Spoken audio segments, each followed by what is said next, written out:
Bonjour à toutes et à tous, ma team Kiefer, j'espère que vous allez bien. Aujourd'hui pour cette nouvelle vidéo, on se retrouve pour un bilan classement en Ligue 1, Ligue 2 pour ce mois d'octobre 2022. Donc on est déjà à la 12e journée pour la Ligue 1 et à la 13e pour la Ligue 2. On va regarder un petit peu tout ce qui s'est passé, il y a eu pas mal de changements, notamment avec cette 12e journée qui a été très importante pour la Ligue 1. Il y a eu des tournants et tout ça, on va voir tout ça dans cette vidéo. La team, je vous rappelle qu'on suit beaucoup le football sur la chaîne YouTube. On suivra d'ailleurs la Coupe du Monde 2022 au Qatar en intégralité. Je vous mets le lien de mon site de pronostic en description de la vidéo. Vous pouvez faire tous les pronostics par rapport à la Coupe du Monde 2022, qui finira premier de chaque groupe, le score de chacune des rencontres. Pour l'instant, on connaît toutes les phases de poule, donc tous les matchs des phases de poule sont disponibles pour le pronostic. Donc si vous voulez vous régaler à l'occasion de la Coupe du Monde 2022, vous avez mon site gratuit de pronostic, lien en description. On pourra interagir en direct durant l'événement. Vous pouvez être tenu de toute l'actualité grâce à ce site et tout ça. Donc pas mal de choses, pas mal de petites anecdotes chaque jour en attendant la Coupe du Monde. Et bien sûr, vous aurez des cadeaux aussi d'attribuer par rapport à vos places dans le classement. Il y aura des tirages au sort et tout ça. Donc n'hésitez pas, la team, à nous rejoindre sur ce site de pronostic, lien en description, et je l'épinglerai certainement également en commentaire. C'est parti pour ce bilan complet. Donc le Paris Saint-Germain, c'est pas une surprise, toujours premier de la Ligue 1, toujours 0 match perdu, 32 points, 2 matchs nuls. Donc ils n'ont pas pris tous les points qu'ils auraient pu prendre, mais c'est déjà très correct, avec la meilleure attaque du championnat, 32 buts marqués, meilleure défense également avec seulement 5 buts concédés, une différence de but très positive, 27 buts, c'est assez logique. Pour l'instant, aucun faux pas du côté du Paris Saint-Germain, qui va rencontrer tout simplement 3 après le Maccabi Haïfa. Il y a d'abord la Ligue des Champions le mardi 25, ça arrive vite. Ensuite, il y a 3, il y aura la Juve et il y aura Lorient. Avant la Coupe du Monde, il y aura également Auxerre. Donc en gros, encore 5 rencontres avant la trêve internationale pour la Coupe du Monde, où il y a beaucoup de joueurs qui vont jouer, hein. Bien sûr, cette Coupe du Monde, du côté du Paris Saint-Germain, on a que des grands joueurs. Neymar jouera du côté du Brésil, Messi du côté de l'Argentine, Mbappé du côté de la France, enfin voilà. Donc beaucoup de joueurs qui seront très mobilisés, qui seront peut-être fatigués aussi, émoussés pour leur retour, par exemple pour le match PSG Strasbourg le 28 décembre. Donc voilà pour le Paris Saint-Germain. Lens qui fait une très belle saison, 27 points, seulement 5 points de Paris. Une seule défaite, un match de nul de plus que Paris, 19 buts marqués, c'est pas mal, 8 concédés, ça fait que c'est la deuxième meilleure défense du championnat pour Lens, qui reste sur un succès lors de sa dernière journée là, pour la Ligue 1, avec une victoire face à Marseille. Ça c'est un match très important pour le classement et pour le tournant de ce classement, avec Marseille qui s'écroule un peu, qui sort du top 3, et Lens qui conforte une belle deuxième place. Lorient en égalité de points avec 27 points, donc avec Lens ils sont tous les deux deuxième. Ça joue à la différence de but, parce que tout simplement Lorient a concédé beaucoup plus de buts, hein. 16 buts concédés, 23 buts marqués, ça fait une très belle attaque. Voilà, c'est exactement les mêmes stats que Lens, 8 gagnés, 3 nuls, 1 perdu. Rennes 4ème, Rennes entame bien sa remontada, c'est une des équipes qui a les meilleurs résultats sur ses 5 dernières rencontres, 4 victoires et on rajoute une rencontre, ça fait un nul, donc 0 défaite sur les dernières rencontres. C'est l'équivalent à peu près de Lorient et du Paris Saint-Germain, donc ça reste une dynamique très positive du côté des Rouges, qui sont en train de conforter un très bon début de Ligue 1. Ils ont eu du mal en août pendant l'été à reprendre de la saison, mais là on reste sur 7 victoires, 3 nuls et 2 défaites. Les 2 défaites sont intervenues vraiment au tout début de saison, hein. Les résultats de Rennes sont positifs, que ça soit en Ligue Europa ou dans cette Ligue 1. Que des victoires du côté de Rennes, donc ça régale. Rennes qui est vraiment en train de faire une belle affaire au classement, et ça va certainement encore continuer.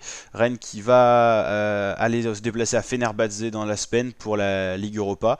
Il y aura Montpellier pour la Ligue 1, et il y aura Lille aussi, ça sera un très beau match, et Toulouse aussi avant la trêve, donc il y a de quoi faire pour les Rennais.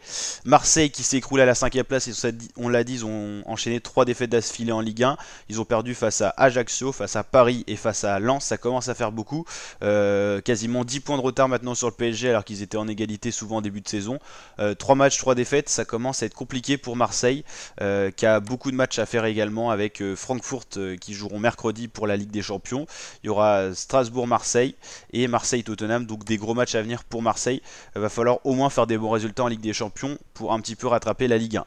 Lille 6ème, ils ont battu Monaco, c'était vraiment important pour passer devant, donc 22 points, Monaco 21 points 7ème, Lyon 8ème, Clermont 9ème, Clermont qui a perdu aujourd'hui, c'était face à l'équipe de Brest. Brest qui n'a pas beaucoup gagné cette saison mais qui est allé chercher Clermont aujourd'hui. Toulouse 10e. Match compliqué aujourd'hui, ça a fini en match nul et pourtant ils gagnaient 2-0, ils ont fait 2-2 face à Strasbourg. Strasbourg expert des matchs nuls cette saison, on va voir justement la stat un peu inquiétante mais la stat quand même.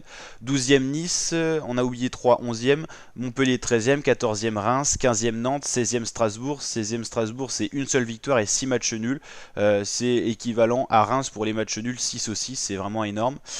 Pour l'instant ils sont au-dessus juste un petit peu de la phase de relégation. On a Brest qui s'est bien ressaisi avec cette victoire 3-0, on en a parlé.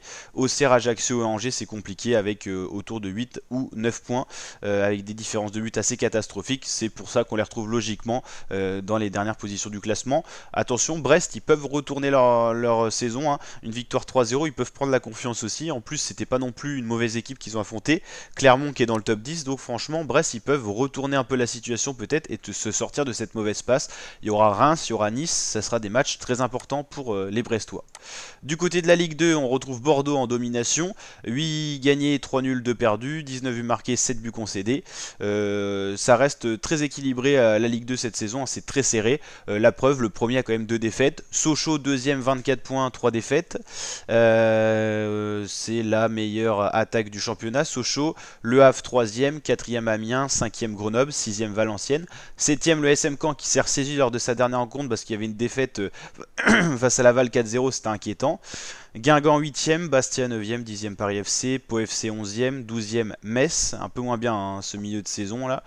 Quevilly 13e, ça remonte un petit peu, ils étaient allés chercher notamment Caen dans les premiers classements, dans le top 10 et tout, c'était important. Laval, on l'a dit, ils avaient battu 4-0 Caen, ça les a permis de les remettre un peu sur la bonne voie. Dijon 15e, Annecy 16e, 17e Rodez, 18e Saint-Etienne qui ne va pas du tout bien, Saint-Etienne qui descend de Ligue 1 et qui va peut-être descendre de Ligue 2 également, Nîmes 19e et 20e Niort, Saint-Etienne, Nîmes, Niort en égalité de points autour de 11, c'est compliqué, mais ils peuvent se sortir de cette mauvaise passe, ils sont à seulement 3 points du 14e, ça montre que c'est assez homogène la Ligue 2 cette année, c'est pour ça que c'est intéressant à suivre, le niveau de jeu est peut-être pas formidable, mais ça reste serré, surtout pour la fin de classement maintenant, le début de classement est vraiment dominé par les Girondins de Bordeaux qui ont vraiment cette envie de retourner en Ligue 1. Ils en ont certainement les capacités. Il faudra confirmer. En tout cas, c'est les meilleurs résultats du côté de Bordeaux, Le Havre. C'est les meilleures performances. Grenoble aussi. Sur les 5 dernières rencontres, il n'y a aucune défaite. Au pire, c'est match nul. Donc là, c'est des bonnes tendances. Valenciennes, ça va quand même plutôt bien. Quand ça alterne, c'était très bien en début de saison. Ils ont été notamment premiers. Là, c'est plus compliqué.